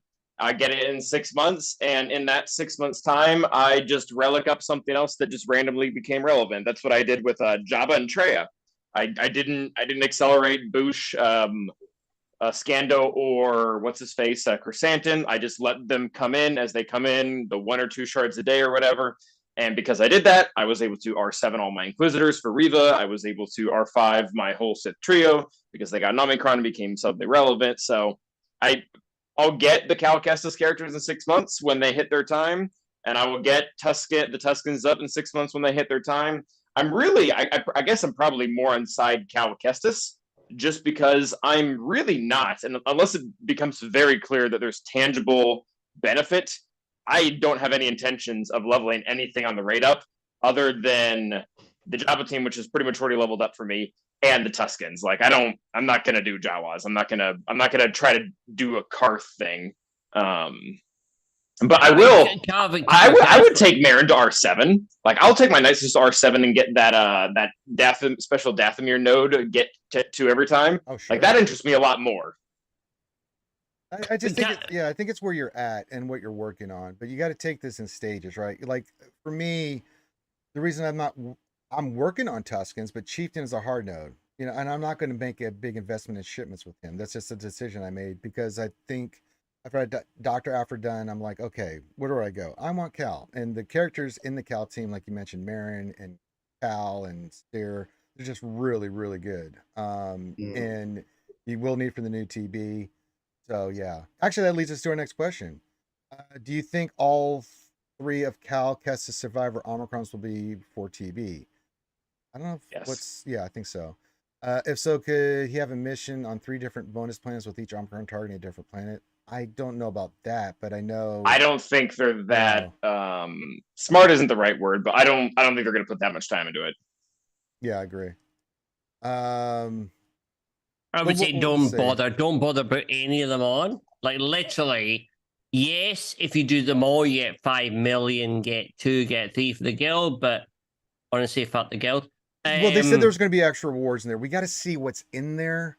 Well, and those are so valuable. So yeah, I guess love you too, Aldous. Like if you can get like for I kind of want to get my Night Sisters all R7 for that Dathomir node. Yeah. That's what 100 get to just from me alone every single month. And like if everyone does that, I think you can get more get to there. No, not that's not true. You can get as much get to there as you can from the final box. Like that's a lot. But and that has really long lasting value. I should say the only thing that actually matters in the guild is TB. Is that you put your Omicrons into TB, then you are getting a tangible benefit that will always be there. If you do them in TW, you get a tangible benefit for 1 or 2 matches, then you lose and you get stamped in the face again by someone else. So I don't actually putting your Omis into TB is the smartest thing to do. It might not be the most fun thing to do, but it's by far the smartest. Well, that hasn't actually given any tangible benefit until now. Yeah. Like I'm really surprised that they weren't like, oh, Fifth Brother now has this TB Omicron that makes your Inquisitors immune to max health damage. Like that seemed like a really easy win. Yeah, they didn't. And up to this point, this is the first time where we're looking at TB Omicrons like, okay, and I'm actually looking at the Bushleia Omicron for raids. Like, okay, yeah, that one is tempting, actually. You know, it's very tempting. I'm hesitant to pull up. I think it's one of those things that I want somebody else. I need to see it first. Yeah, I need to see it. Yeah, because they're so hard to get. You know, Omicrons are so hard to get, so you have to be very selective on what you're working on and what's going to give you the max bang for your work. You know, bang for your buck. So yeah. And being so close to Riva, I kind of have to hold on to the 2 that I have. Yeah. So Cobra, we'll see. I don't know yet. Until we get Survivor and we can get into that mission and, you know, play around with it, I can't give you a really good answer on that yet. Let's see what's the rewards are. Let's see how it overall plays out before we say it. But, you know, that's a smart thing to do is let someone else do it, get the information, and then you can make a decision based on that. See what Go Cub says in Discord, then like the post, and yeah, we're all good. I will say that Seer Cal Kestis node is not easy. I tried it first time last one, and it did not work out well for me. I'm gonna try it again, see what happens, but it was not easy. LBC Raw question: in 3v3, can Wampa take the Nuke Gunray, Jango Fett, and B1 team? Yes. Yeah. I don't think there's anything there that will stop, especially with if you have Django Rock. It would be an issue. Not really. Don't ever don't cleanse extortion though. Yeah, you don't have to. Well, and you'll never actually get around to your real turns because they'll get around you so much more. Yeah. And then you just give them free crit damage. Yeah. Which Django really likes. Yeah. But as long as you just know the fight, it's an easy counter. I've used it many times. It's Wampa after that initial first hit from whoever, if you especially have a really good Datacron and you got the tenacity on him, he's going to ramp and he's going to Wampa that team quite deliciously. So they don't have a way to stop his counter. No, they so can't. he just like B1 can't get more stacks than Wampa can because he will every single time B1 takes a turn he loses. Yeah. So it's a good counter. But make sure you got a good Datacron on there if you can. It'll help. But yeah. Kimi says, relax, Aldi. I like you anyway. See, Kimi still likes you, Aldi. I love you, Kimi. You are incredible. Welcome down. I have no other things to say. Hi. Come join the Death Star Port Designers. It's a very good guild. You need to do absolutely nothing. I would say. Also not true. They're also very not true. Yeah. Okay, I'm not true. But a very good guild. If you're kind of like one of those casual players who gets your 600 in, you're you don't have to worry about that life. anymore. Yeah, you don't have to worry about that anymore. That's like the only thing we didn't require, by the way, Aldi. Was it? Okay. Yeah. Okay. Honestly, we have TW, TB raid requirements. We don't have 600. Okay. Apparently, there are rules in the Death Star Port Designers. Never join them. There are rules I do not know. But if you want a place without rules or maybe with rules, please join the Death Star. Gokev says stop talking, Aldous. I think the biggest thing about any guild, especially one like Death Star Port Designers, everybody knows that real life comes up. And, they've reached out to me a couple of times because, I did start a new job. I'm planning a wedding. There's a lot going on in my life. And I slacked on the last TW, and I did. I didn't attack as much as I should have, and that's on me. What I should have done was message them saying, "Look, guys, some things have come up. I didn't do that. It was a quick course correction." So, if anything, if you're in a guild that has rules, just communicate. It's Yeah. that simple. It's that's all they want. You know, Okay, it's can we SWGOH, boot it's him? not life. Can we boot him from the guild? He's slacking. No, Old man, have you lost Riva? I'm sorry. Have you lost the Riva mission? One time out of every attempt that we've done since the start. I've only lost it once. Okay, you can stay. Thanks. I appreciate that. We've saved man Logan's. I'll listen to. Okay, no, but Death Support's an incredible guild of people. I actually, do you know, honestly, I think you touched it. Just the ability to talk to people and say, "God, you know, I effed up." Yeah, but with such incredible people like Calvin Awesome, Old Man Logan. Okay, do we get back to the presentation? Yeah, let's get back to some questions. Cobra Cast's question. I know it's early, really early, with set 8 Datacrons, but are there any set 8 Datacron effects that have surprised you so far? They're pretty much what I expected. I've got the big ones. The Cal Kestis one with the rays, you know, oof. It's dirty. It's dirty. The Ben one's pretty decent. Surprisingly, the Fulcrum Omicron is really nasty. I'm still shooting for that. I'm still Yeah. hunting that one. That one's really nasty. The set stats itself, I'm not a big fan of Hellstill and some of the stats, but it is what it is. I think what surprised me the most is some of these level 3 and 6 abilities that are just like, holy God. Hoggle sucks. The Separatist ones are nice because it'll make your Separatist better, but they don't blow me away. And I've seen them in action. They're just, they're meh. But the UFA ones, when I first saw this set and I looked at the UFA stuff, I was like, holy Christ, that's the Mara Jade one I've got, and that is just criminal. That is absolutely criminal what that level 9 Datacron set does, man. I mean, NGAC NTW. I mean, it's just like, I just look at some of this stuff. I'm like, what were you thinking? That you want to give that team, Starkiller, that kind of stats and things? Yeah, that's okay, good, okay. It's like, holy God, what are we looking at? Calvin, you really like to look at Datacron stats. What are you thinking on? I mean, I think the UFA ones are ridiculous. But anything else that surprised you, good or bad, with this set? The one that really surprised me, because I mean, there were a few that we knew we were going to be good. We knew RJ was going to be good. We knew Trench with the Datacron was going to change his performance. The one that shocked me a little bit was the paragraph long level 6 for UFUs. Obviously, like when you look at it, it was custom built for Cal and Seer, so that wasn't that big of a shock. But it's actually really good for Inquisitors too. Oh yeah, they have. Oh yeah, it is. So that was like, there's some good stuff out there, but that was one that shocked me, where I was like, oh, this does things that I think it does a lot for Grant. I think it does more for Inquisitors without Riva than it does with Inquisitors with Riva, because Riva has such a small amount of counters, and it just doesn't affect a lot of them. Whereas if you pull in Grand is kind of a B team, A- team killer, where he has a lot more things that he's going to commonly fight against, where it's actually making a larger difference. Absolutely, man. These UFA ones, man, I'm telling you, I'm rolling up. I just took one up for Vader. I'm doing one for Wampa, but I'm doing another UFA one because I'm like, put that on Inquisitors.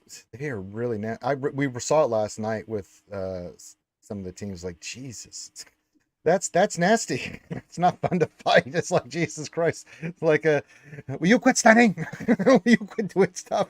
I would like to take a turn, please. Thank you. What about all this old man? Not bothered with set 8. Moving on, set 9. I'm going to go into set 9 super loaded. That's my new focus, because set 8 is not breaking. Another set 7. So yeah, I'm going to focus on going to set 9 with my maxed out currencies, my maxed out everything, and get everything early for that one. Let's see here. Next question. What else? 73. What's up, buddy? This question: is the Cal Datacron going to be an issue for Ray-Ban Cal counters? In what way? I think that's actually like one of the most that's like one of the false ones. Like that looks way better than is, and it changes nothing. Yeah, it just makes it way more of a pain in the ass to deal with. I mean, eventually here I'm gonna have Seer up and running this week, so hopefully by Monday I'll have her up and running. I'm taking Cal off of that team. I'm gonna roll up an old Ben Datacron and go with that cron and just have a traditional, pain in the ass Ray team. And then do Seer Cal with Fulcrum on defense. And I think that's actually even nastier than the Ray Cal Old Ben one. So yeah, oof. The Cal Datacron, man. I don't Bro, out of the UFA ones, what do you think is the most potent one? I mean, I keep looking at the Mary Jade one, going, that's just nasty. It's so nasty. But I'm looking at the Fulcrum one too, which you can use anywhere, right? She gains retribution, and then she gains 10% health still in defense, stacking to 200%, and 10 speed stacking to 200 for the rest of the encounter. That's insane.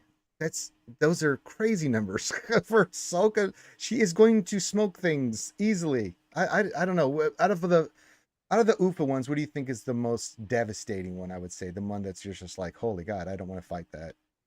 The level 9? Yeah, level 9 on the UFAs. Yeah, it's either Cal under Seer or Mara under Starkiller. I'm a little tempted to say Cal under Seer, yeah, just just because that. there's a lot more unknown there. Whereas with Starkiller, like we know the in and outs of most of that counter, so it's just adding in one more factor, if that makes sense. Yeah. So for this one, for this ability, if you guys don't know it, he gets Cal gets 100% potency, and light side and dark side UFAs gain half that amount. The weakest enemy is stunned at the start of the encounter for one turn, which can't be resisted, and then gains a bonus turn. Whenever they apply a debuff, light side and dark side UFAs, they gain 3% turn meter. And whenever an enemy attacks a light side or dark side UFA, they with protection up, they are inflicted with speed down for one turn. It's just a nasty. That's a nasty cron, man. I don't know how else to put it. And especially like in 3v3, you stun somebody out of the gate. That's It's so bad. that's Nastiness, horrible. dude. Oh, I don't know how. Oh boy. Okay. Yeah, we'll play it out, but these are some nasty level 9s that are floating around right now. Question: what does that UFA SA long Datacron do? I use it to beat Jabba in TW. Which one, GAFP? Be more specific. The one's a paragraph long. There's only one. There's a couple level 6 ones for the level 6. What is it? One is they recover health and protection equal to 50% of the amount enemies recover. It does like 3 or 4 things at the same time. Yeah, which one is it? I'm looking for it. I would Same say thing, that pull it up right now, for me, the level 9s have been quite. They're not groundbreaking for me on this set. And they've not been groundbreaking for the last 2 or 3 sets, I would say. I think we're kind of more farming the level 6s and then the stats. So for me, the best UFU one isn't necessarily a level 9. It is more just a, oh shit, that sorry, language. That UFU does that now that it never did. For me. Yeah. All right, so I found a Ranger. It does 3 things in total. Whenever they critically hit an enemy, they dispel all debuffs and gain turn Yes, meter. that's it. Whenever they use a special ability against 3 debuffs, they reduce that enemy's max health by 5%. And whenever they use a special ability when they have at least 3 buffs, they can be dispelled, gain 5% max health. So mostly Callanseer, but also a little bit of Inquisitor stuff going on there. Because you The have a lot damage of debuffs and a lot of buffs. the damage immunity one is really good too for the Cal team, because if you're just ramping that team up and they're in DI, I mean you're just oh god. Yeah, some nasty stuff in conjunction with these level 9. Ooh, ooh, ooh, ooh, ooh, ooh.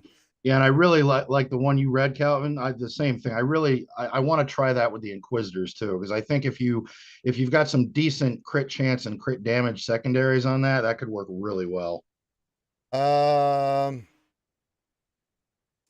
Cobra says, "Are you planning on farming some actually Datacrons in case of dodge in the next set?" I've got arrows and stuff, and I'll re-roll if I need to, but I don't. I'm hoping CG's learned their lesson about the Dodgecron, because that was just so brutal, man. Time will tell. God, well, time will tell, but I think dodge is just one of those things that just They made a lot of money off that They nonsense. sure did. You know, I mean, we'll see. I'm hoping that it's one of those stats because if it's in conjunction with the other stuff, like dodge with this other stuff. If they're like if you had dodge in this set, good God, it would be so brutal right now with the health still and protection recovery and all this other stuff you're seeing. You can't hit the damn team in the first place, and they're doing all this crazy stuff and getting all the crap back. I mean, you are too, but it's just, oh God. I do keep accuracy arrows in tow for this specific thing, because I'll flip it to, like, say if I'm using my Fennec counter, she's going to get accuracy. I'll lose some of the damage, but I want her to actually hit. There's no point at her hitting like a monster if she's missing every 2 hits, you know. So we'll have to see on that one. Kimmy, real question. I see accuracy stat is back in the Datacron set. Does that mean that the dodge stat will come back in the next set? I don't think I can take that. It was so awful before. I don't know. I mean, it is a counter to that, but I mean, you think they're setting us up now that we're talking about the actually stats that are coming in this Datacron set to set us up for the Dodgecron in the next set, guys? Oh, God, I hope not. That's the way it seems. And I would love it to be wrong. And I don't know how far I would bite into it, because we keep seeing like anti-dodge mechanics in the new teams. But I feel like they could have pulled the trigger now if they wanted to. Like I look at Cal and Seer, there's a ton of accuracy built into that team where it really made us all think that set 8 was actually going to have a lot of dodge, because it would also work into what appeared to be a rotation with Datacrons. Yeah. That didn't happen. So as much as I'm like, oh, they're giving us accuracy now, so they'll give us dodge later, like that makes sense, but it could just as easily not happen. Yeah, and I will say this about Datacron, as much as I despise them, they have toned them down. Not like what we saw with those first 3 sets or 4 sets. They were just ridiculous numbers. I think this is the most like balanced or underwhelming set we've had so far. Like I can't, maybe set 3 that had like the unlimited damage movie with Bam was a little bit less overwhelming, but yeah, so we'll see what plays out with the Datacrons and where they're going to go with it. We'll see if they're pumping us with accuracy right now. We'll see if they're going to. I think Dodge is gonna. I think Dodge is gonna. We're gonna see Dodge again, but I think they're gonna roll back the percentages a little bit. Have to, man. God, those were some crazy numbers we saw before. I mean, really, those Dodge numbers were just ridiculous. And the problem we had last time is, even like with accuracy on the arrow and stuff, it was just damn near impossible to, like, you know, with Lord Vader, to hit his ass. And then it had Hell Still on top of it, so that made it really bad to where, you know, you would hit him and you get him low, and then he's like, my turn, I got all my health back, and you're just like, oh God, it never ends. You can't kill this thing. So we'll see. I'm hoping that they don't do that. All right, let's do a last call for questions and stuff. We're getting near to the end of the stream, so we'll get some final questions in. Good discussions, good banter today, as always on the Jedi Academy. In a few minutes, if we don't get any more questions, I'll let these guys pimp their stuff, and I encourage you guys to go. I appreciate the time to correct you, Ranger, as I do every that's week. never a thing that happens. Yeah, that's honestly, just correcting your incorrect opinions on Cam is a thing we can. Yeah, no, that is a thing that ever happened. I don't think that ever happened. I think that happened. Yeah, no, I think that's wrong. Correcting you on your corrected. Adahan 224. Recorrected. Let's see. Question: which Hutt Cartel lead do you think is the best for raid without Jabba? Ooh. Yeah.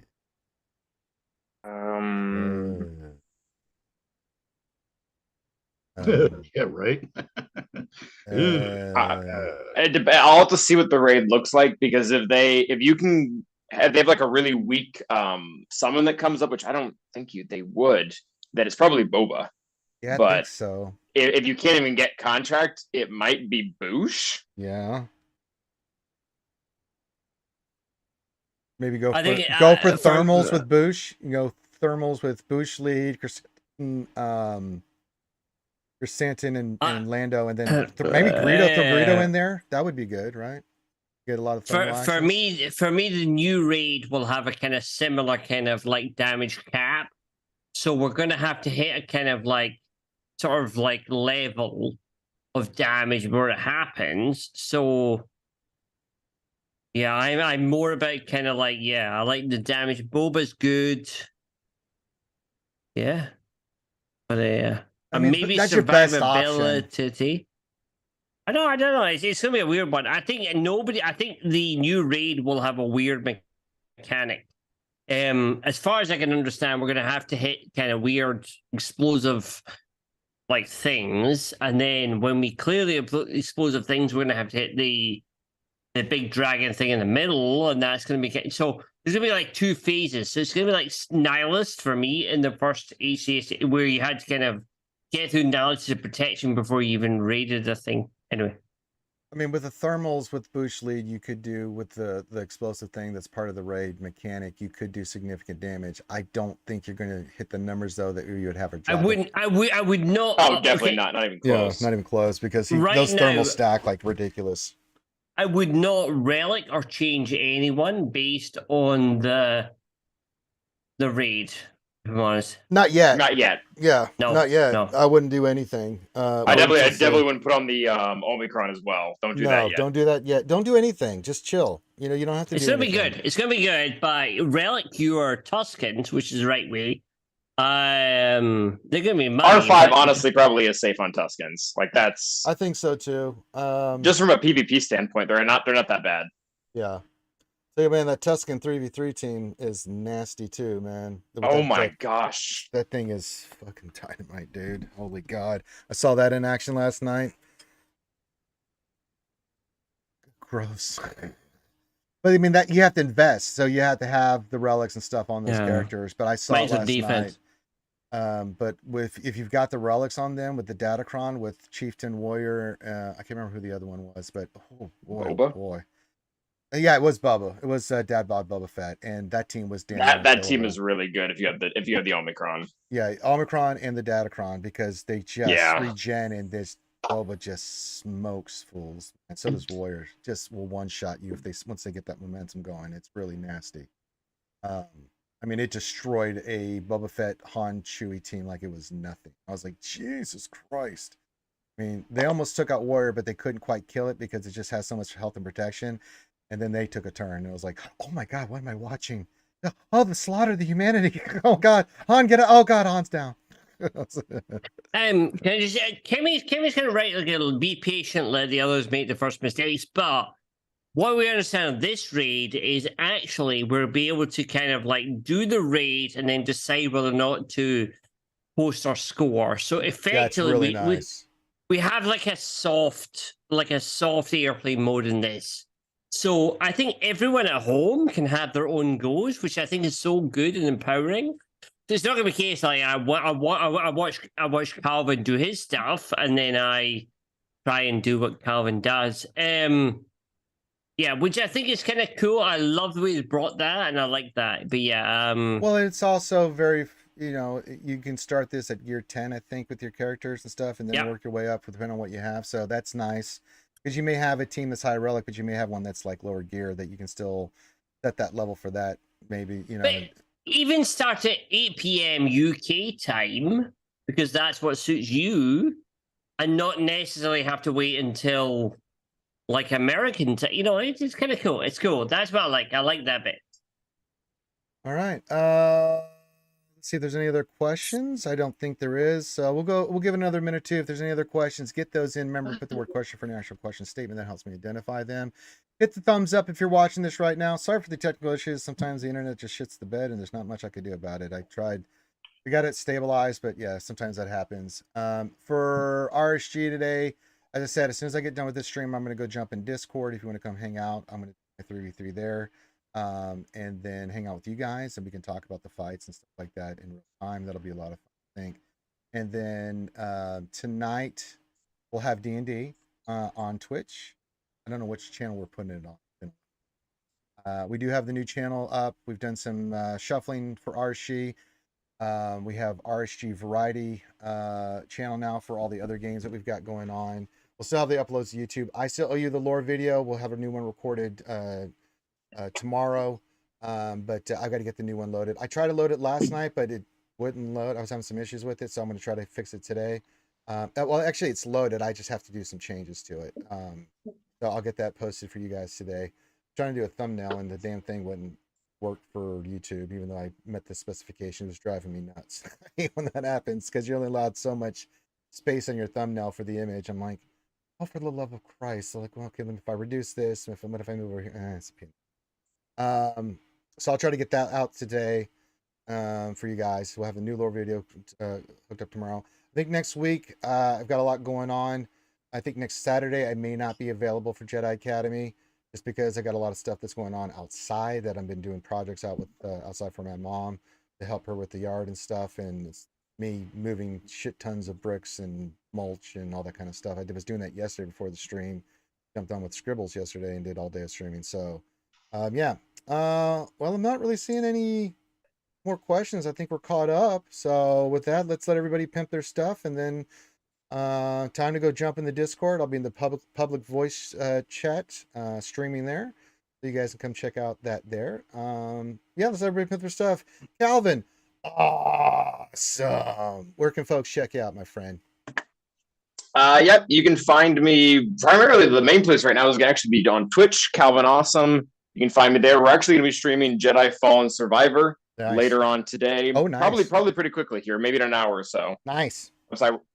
Oh yeah, no, it's the game is awesome, guys. It is so good. So if you want to hop in and talk about the game, talk about the rest of Star Wars lore, I did read Battle Scars, so that is a little bit of backup info that I have that's kind of fun to work with while playing. We have the Mad Awesome podcast on Spotify and iTunes. You can find it there, as well as I still have a lot of YouTube videos coming out. So Calvin Awesome on YouTube. We have been doing a lot of Galactic Legend prep videos. So if you're wondering how to fill out the rest of your squads after you get a new Galactic Legend, we've actually just done all 7. So that'll give some good info on how to really best take advantage of the characters you just geared up. So those are the 3 main places. There you go. All right. Old man Logan. Old man, look at my life. Where can folks check you out at? You can find us on YouTube and Twitch, anywhere, you folks listen to your podcasts. The Old Man's Cantina, we go live every Tuesday night. We're trying to start a little earlier, 8 p.m. Eastern, just because the old man is old and has to get his sleep for work the next day. You can check out my co-host, the Immortal Kane. He also will be streaming on Twitch, Jedi Survivor. I've played it a little bit, and I definitely piggyback on what Calvin said. That game is so far a lot of fun. I'm looking forward to when I have the time to sit and actually play it myself, because it kind of plays a little bit like Dark Souls, and I love those kinds of games. Other than that, later today, I'll be meeting with 2 of my children, and this will be a great treat. I'm taking them to see Return of the Jedi in the theater. Oh, fantastic. Very nice. Well, that's sweet. It's the 40-year anniversary, so that's going to be good for me. Plus, I'll get some time to spend some time with my son, because here in a couple of months, he is deploying overseas from the 10th Mountain Division based out of... Oh, my God. That brings back horrid memories for me. Yep. Oh, God. So, other than that, everybody... Triple Deuce, where you at? Yep. Support vets home and abroad. Love on them, shake their hand. But other than that, no, Ranger, again, thanks for having me on. Always enjoy talking to you. Always welcome, Calvin, man. And everybody else. So God bless, and everybody have a great weekend. Yep. LBC Rob says, Ranger, I've worked Vegas out. Very nice. Yeah, we got the flights scheduled for me. I've got the hotel booked. I've got the costume ready to go. I just got to figure out how I'm going to pack and what I'm going to pack for the costume. But I've got everything hooked up on it. I just have 1 or 2 more little things to get fixed, and then the costume is. Got the voice. I've got the fan in the helmet, so I don't die of heat exhaustion. So yeah, Vegas is going to be built, man. We're going to get super excited. I'm super excited about it. Vegas will be awesome. Yeah, it's going to. It is going to be. Yeah, if you've never been to Sin City, and I have been quite a few times, it's a different world. Aldous, where can folks check you out at? Arnold T101. That's wrong. Get that shit out of here. Where's your Arnold channel? T101 on YouTube. I have started playing Jedi Survivor. I'm very good at it. I have done 7 hours. No, I actually am not very good. Just you should watch Calvin for that, because he's good. Okay, Calvin might be better than Arnold T. Okay. Oh fuck! Honestly, I want to do better. Jedi surviving. Yeah, please don't Watch Calvin. Yeah, Calvin. watch Jedi Calvin. surviving. Calvin will be better than ROT 101. I look forward to watching that. But please never watch. Well, welcome to Supplies. We are doing Jedi Survivor tomorrow morning, I think. I don't know. I don't know. The team no. Ooh. Team no. But yeah, but watch Calvin. He is indeed awesome. Okay. Was that okay? Okay? I tried. I did Yes, like you failed. That's right. You failed. But watch Arnold, ANN. He's not here. We love Arnold, but he's not here right now. Yeah, but I spelled it ANNODT. Okay, I've done it. Okay. Okay. Well, moving on. So, with that being I said, tried. Watch Calvin. Calvin's probably better. Oh god. So the link to the Discord is in the description of this video and others. So I'm gonna go jump in Discord right now. We're gonna get ready for some threes, listen to some tunes. I'm just gonna get in there and get nasty with it. We can talk about it. So you're more than welcome. Everybody's welcome to come join me in 3v3 in Discord, and we'll knock it out. Win, we win, great. If we don't, we don't. As I said, I always go 6 and 3, 5 and 4. I'm still in Kyber 2. It doesn't matter. The points don't matter. Just like whose line is it anyway? Points don't mean it. So yeah. So hit the thumbs up, subscribe. Check out all the great content. I will get the lore video uploaded today. We'll be back tonight for some D&D. We'll get all that situated. I'll record the next lore video tomorrow, and that'll be up for the Patreons and our VIPs, who we very much appreciate, on Monday. So keep up the support. It's allowing us to do that, and it's in podcast form. I'm still working on Tiltify, but we do have it on Amazon and Podbean for you. So if you want to check out the latest episodes of the lore video, those are up through episode, I think, 12. Oh, no, 11. I got to get 12. Not only do I have to get it uploaded to the pub today, I got to put that down on in those, and that's some work. So, but it's worth it for you guys. So check all that stuff out. With that, we'll see you in Discord. Everyone have a great rest of the day. Love you guys, and we'll see you when we see you. Peace out.